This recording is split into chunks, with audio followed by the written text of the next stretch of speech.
இன்னைக்கு இருக்கிற விலைவாசியை பார்த்தோம்னா, இன்னைக்கு மண்டை பிச்சுக்கலாம் போல இருக்கு. எந்த மாதிரி சொல்றேன் அப்படின்னா, கிட்டத்தட்ட இன்னைக்கு நமக்கு அன்றாட தேவையா இருக்கக்கூடிய சர்க்கரையோட விலை வந்து நாளுக்கு நாள் உயர்ந்துகிட்டே போகுது. பல மாதங்களா ரூ. 42க்கு வித்துக்கிட்டு இருந்த 1 கிலோ சர்க்கரை இன்னைக்கு கிட்டத்தட்ட 70, 80 வரைக்கும் நெருங்கிட்டு இருக்கு.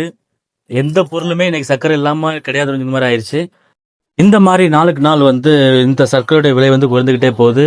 இதுக்கு அரசாங்கம் தான் முறையான ஒரு வழிவகை செய்யணும். ஏன் அப்படி சொல்றோம்னா, இந்த மாதிரியான சர்க்கரையோட விலை அப்படிங்கிறது டெய்லி மக்களுக்கு அத்தியாவசிய தேவையாகிறது. அதே நேரத்தில் நம்ம டீகோர் பண்ணி பார்த்ததுல எதனால இந்த மாதிரி சர்க்கரை விலை உயருதுன்னு சொல்லி பார்த்தோம் அப்படின்னா, நிறைய தகவல்கள் என்ன சொல்லுது அப்படின்னா, E20 பெட்ரோல் அறிமுகமானதுலேருந்து இந்த மாதிரி விலைவாசியை கூடுது. ஏன்னா கரும்புடைய சக்கையை வந்து அதிகமாக எத்தனால் தயாரிக்க யூஸ் பண்ணுறாங்க.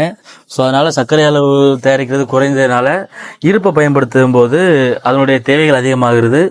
அதனால் இந்த விலைவாசி உயர்வுன்னு சொல்லி சொல்கிறாங்க. உங்களுக்கு இதை பற்றி தெரிஞ்சால் கமெண்ட்டில் சொல்லுங்கள். அடுத்தடுத்த வீடியோவில் என்னென்னு சொல்லி பார்க்கலாம்.